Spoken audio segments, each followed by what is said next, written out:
la Fédération française d'équitation présente son rapport moral qui couvre la période du 1er septembre 2015 au 31 août 2016. La FFE compte 9 165 adhérents et 663 194 licenciés sur l'année 2015-2016. Le nombre d'adhérents progresse de 1,78%, le nombre de licences compétition est en légère hausse de 0,76%, alors que le nombre de licences pratiquants baisse, lui, de 1,46%.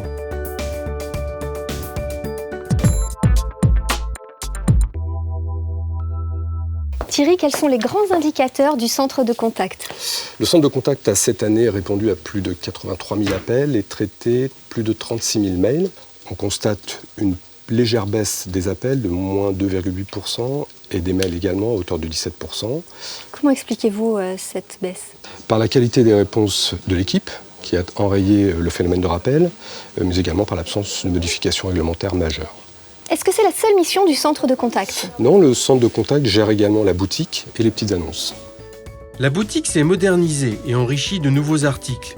Guide Trek, guide Hunter, manuel des galops poneys. Les ventes progressent de 8%. Les promotions saison ont provoqué une hausse de 18% de la fréquentation. Nous sommes ici avec Xavier, responsable de FFE Club. Xavier, pouvez-vous nous en dire plus ? FFE Club regroupe les services licence adhésion, qualité et formation. Chaque jour, nous sommes en contact avec les dirigeants, les enseignants et les licenciés. À titre d'exemple, cette année, nous avons réalisé 12 000 mises à jour et délivré 2100 codes examinateurs. 1288 heures de formation professionnelle aux thématiques variées ont été organisées. 432 diplômes ont été délivrés. 2637 établissements sont attributaires de 3642 labels. L'annuaire des établissements labellisés est diffusé tout au long de l'année.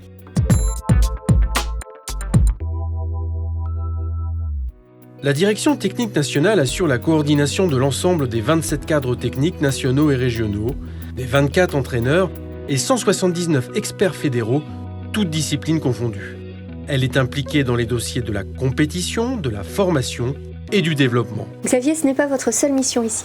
Effectivement, je suis également responsable du service compétition qui, en lien avec la Direction technique nationale, gère les règlements de toutes les disciplines fédérales ainsi que la compétition des niveaux club à international. La compétition continue sa progression avec une augmentation de 1,3% de concours et 7% d'épreuves. Le système informatique fédéral a permis de reverser aux adhérents 43 650 000 € d'engagement et enregistre une hausse globale de dotation de 3,3%. Les circuits labellisés permettent à chacun de poursuivre un objectif sportif et une progression balisée, à l'exemple de l'amateur Gold Tour, la Tournée des As, le Grand National, Top 7 ou les Intertours. Le circuit Top Jeune Talent a été créé afin de faire émerger les jeunes cavaliers. Ces différents circuits rencontrent un véritable succès, aussi bien auprès des organisateurs que des cavaliers. Cette saison, les cavaliers des équipes de France ont été particulièrement performants. Au JO de Rio, la France présentait 3 équipes. Les cavaliers de CCE et ceux de CSO ont été sacrés champions olympiques. Astier-Nicolas a décroché la médaille d'argent en individuel CCE. Au total, 46 médailles ont été récoltées dans les grands championnats internationaux dans 12 disciplines différentes. CCE, 8 médailles dont 3 en or.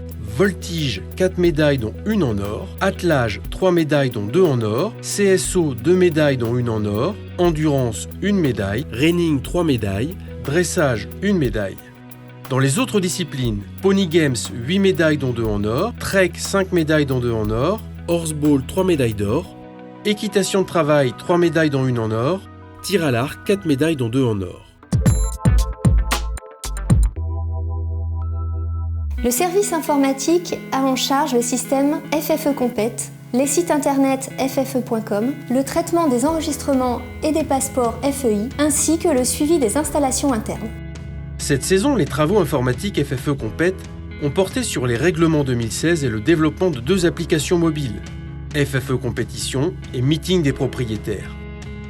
Le service a aussi effectué la mise en place d'un système d'emailing et d'envoi de SMS-MMS, l'évolution des écrans d'attelage et la gestion paramétrable des compositions des jurys. mais aussi l'automatisation du suivi et du traitement des aides fédérales pour les sportifs de haut niveau, la mise en place des engagements via le site mobile FFE Compète. La fréquentation des sites internet FFE est stable avec plus de 335 millions de pages vues. En ce qui concerne la FEI, le service a délivré 16 049 enregistrements et 1659 passeports. Sur l'informatique interne, les travaux ont porté sur le renouvellement du parc informatique et sur les liaisons réseau des différentes carrières sportives. Siège de la Fédération française d'équitation, le parc équestre accueille de grands événements, des séminaires et des stages sportifs pour les clubs et les équipes de France. Pierre Adrien, quels sont les atouts du parc aujourd'hui ? Les atouts du parc équestre, c'est 10 hectares de terrain sportif propices à l'organisation de grands événements et bien sûr de grands championnats de France. Nous avons l'année dernière mis en service le cross du Mont-Donnay avec une piste de 3,5 km en sable, permettant l'accueil de l'ultime étape du circuit Grand National et du championnat de France du Master Pro. Nous sommes désormais avec Axel. Pouvez-vous nous en dire plus sur votre rôle au sein de la Fédération française d'équitation ? Je suis directeur des événements du parc équestre, chargé avec mon équipe d'organiser tout ce qui se passe sur ce parc. Je vais résumer les choses, 340 jours d'activité, 83 journées d'événements, 37 000 équidés présents qui passent chaque année sur ce parc. Il y a aussi 130 000 repas servis, 21 000 nuitées dans nos collectifs et aussi dans notre hôtel. Et puis beaucoup d'entreprises nous font confiance et viennent sur ce parc avec leur salon par exemple, comme le Game Fair, pour arriver très prochainement à un autofinancement du parc. Nous partons désormais à la rencontre de Mathias qui va nous en dire plus sur les missions du service communication. Alors pour nous, le bilan est plus que positif puisque les performances des athlètes français sur tous les terrains internationaux nous ont permis d'obtenir des retombées médiatiques et notamment la performance lors des Jeux Olympiques avec un travail qui s'était amorcé très longtemps en amont, intitulé Objectif Rio et qui a permis de retracer tout le parcours des équipes de France depuis la préparation jusqu'au dénouement heureux et ce qui a engendré de nombreuses retombées presse. La campagne de communication Objectif Rio a consisté à sensibiliser le public, les médias et la communauté des cavaliers dès le mois de janvier afin d'accompagner l'élan populaire autour des équipes de France. Le service communication était présent sur les 22 étapes du circuit Grand National. Le petit journal du Grand National retrace chacune d'elles et est diffusé sur Equidia Live, puis sur FFE TV. Depuis mai, certaines épreuves sont retransmises en direct depuis FFE TV. Ce sera bientôt le cas pour l'intégralité de la compétition. Chaque week-end, le service communication assure une permanence afin de relayer les résultats sportifs en temps réel. Nous sommes aussi là pour véhiculer une image positive de l'équitation auprès du public et valoriser la démarche éducative et l'accessibilité de nos établissements équestres. Le service communication a conçu pour l'opération de rentrée le colis de rentrée et celui de la journée du cheval. Les actions collectives de développement ont été reconduites. Poney École a sensibilisé 30 000 écoliers. Équitation pour tous a séduit dans la durée près d'1 cavalier sur 3. La journée du cheval a apporté plus de visibilité au club. Les équipes de la Fédération française d'équitation ont assuré la représentation des clubs et la promotion des bienfaits de l'équitation. Des poney clubs éphémères ont été installés. Les événements du parc équestre ont fait l'objet d'une promotion presse. 400 articles ont été publiés dans la presse quotidienne régionale.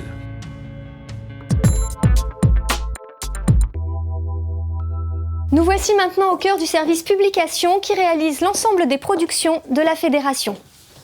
Eh bien, cette année, nous avons réalisé chaque mois le magazine, le mensuel officiel de la Fédération, la REF, et puis avec 2 numéros spéciaux, celui sur la journée du cheval et celui sur Objectif Rio. Le service publication a également réalisé 2 guides fédéraux, le guide fédéral des galops poneys et le guide fédéral Hunter, édité en mai et en août. La série Le Pied à l'étrier avec M6. Il a aussi organisé avec le service communication le Congrès fédéral des spectacles équestres qui a réuni 250 participants.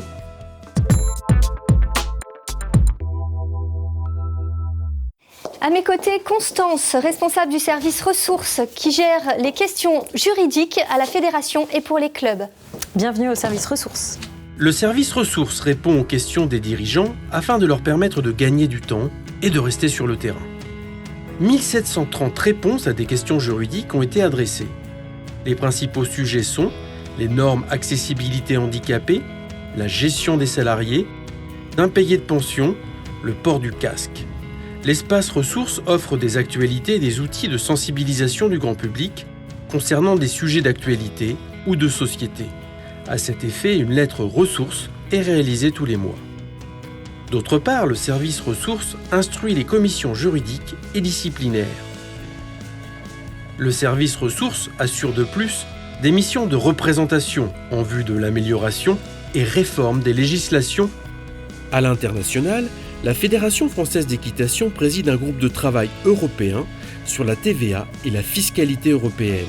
Elle participe aux assemblées générales FEI et EEF. Le service ressources participe aux réunions AFNOR dans le cadre de la révision de la norme européenne EN 1384 sur les casques.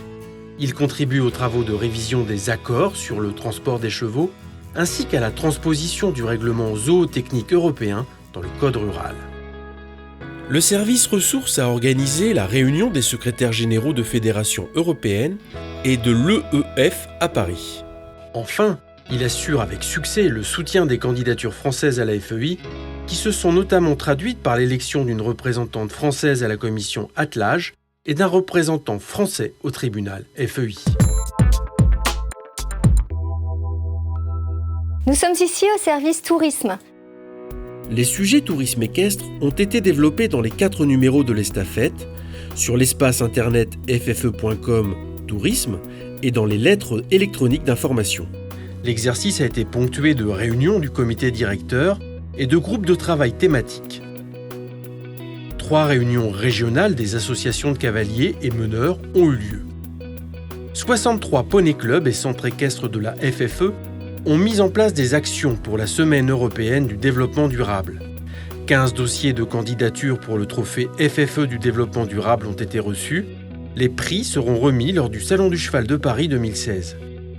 La 13e journée nationale de l'attelage de loisirs a eu lieu le 17 avril 2016. L'édition 2017 aura lieu le 16 avril. La prochaine édition de l'Equirando a été attribuée à la région Rhône-Alpes. Elle se déroulera du 21 au 23 juillet 2017 sur le parc de loisirs de Bouvant à Bourg-en-Bresse. Un dépliant grand public, le tourisme équestre, a été édité ainsi qu'un flyer recto verso présentant le dispositif Suricat. L'espace réservé à l'ensemble des comités régionaux et départementaux d'équitation et de tourisme équestre sur le site ffe.com tourisme est régulièrement enrichi. Il propose un panel d'outils et d'informations permettant aux OD de mener à bien leurs différentes missions. Créé en 2014 dans le but de valoriser les itinéraires thématiques français et transfrontaliers, le premier label Grand Itinéraire équestre a été attribué à la Route Napoléon à cheval le 15 décembre 2015. La FFE-CNTE a continué de s'impliquer dans la création du premier itinéraire équestre transnational européen, la Route européenne d'Artagnan. Pilote d'un consortium européen de 12 partenaires publics-privés, la FFE-CNTE a obtenu le 22 décembre 2015 un cofinancement de la Commission européenne en soutien à ce projet innovant. Dans le cadre du projet SIG de numérisation des itinéraires, le recensement et la numérisation des itinéraires équestres en région Centre-Val de Loire ont été effectués en début d'année 2016. 2 formations de formateurs de collecteurs GPS ont eu lieu, permettant de former 8 référents. À ce jour, 24 bénévoles ont acquis le statut de collecteur GPS. La plateforme de veille des sites de pratique Suricat, lancée par le ministère des Sports en lien avec l'ensemble des fédérations sportives, a donné lieu à 65 signalements en 2016, pris en charge à 100%. Le CNTE-FFE a proposé dans le cadre de l'appel à expérience ENOS son opération nationale Poney École et a été sélectionné pour la première fois pour présenter cette bonne pratique lors des Nature et Sport Euromeet, plus grand rassemblement des acteurs européens des sports de nature du 30 septembre au 2 octobre en Irlande du Nord. L'Assemblée générale de la Fédération internationale de tourisme équestre s'est tenue le 7 septembre à Iersel, aux Pays-Bas. À cette occasion, Frédéric Bouix a été élu président. Un comité Union européenne a été mis en place afin de participer aux différentes politiques publiques européennes applicables au cheval et à l'équitation. Le service des affaires générales suit les dossiers de partenariat en collaboration avec le service ressources. Il gère également le site de Boulogne. Quelles sont ses autres activités ? Le service des affaires générales organise les réunions fédérales statutaires, les 9 réunions du Bureau fédéral. L'Assemblée générale ordinaire du 23 novembre 2015, qui s'est tenue à Valence, dans le cadre des fédératives, 4 réunions du Comité fédéral, ainsi que la présente Assemblée générale. 3 réunions des présidents de région qui ont prioritairement traité de la réforme territoriale. Le service a instruit 4 dossiers de la commission disciplinaire d'appel et 1 dossier de dopage animal. Le service assure la représentation institutionnelle de la FFE. Il réalise une veille et un suivi des affaires européennes. Cette année, les contacts avec les autorités publiques ont été intensifiés. La FFE poursuit ses démarches dans la perspective de la révision de la directive TVA annoncée pour 2017. En France, la FFE est régulièrement auditionnée pour des rapports parlementaires ou des missions temporaires d'élus. Elle a notamment été auditionnée par le groupe d'études Cheval au Sénat dans le cadre du rapport de Madame la sénatrice Anne-Catherine Noisier, présidente du groupe Cheval. Les préconisations de ce rapport appellent notamment à obtenir un taux réduit de TVA pour les activités équines. Une newsletter trimestrielle est désormais envoyée au pouvoir public afin de les informer des enjeux nationaux et européens de notre fédération et de nos clubs. Les élus du comité fédéral expriment leurs sincères remerciements aux permanents de la fédération et à leur encadrement pour la qualité du travail accompli au cours de cet exercice et l'aide apportée à l'élaboration de ce rapport.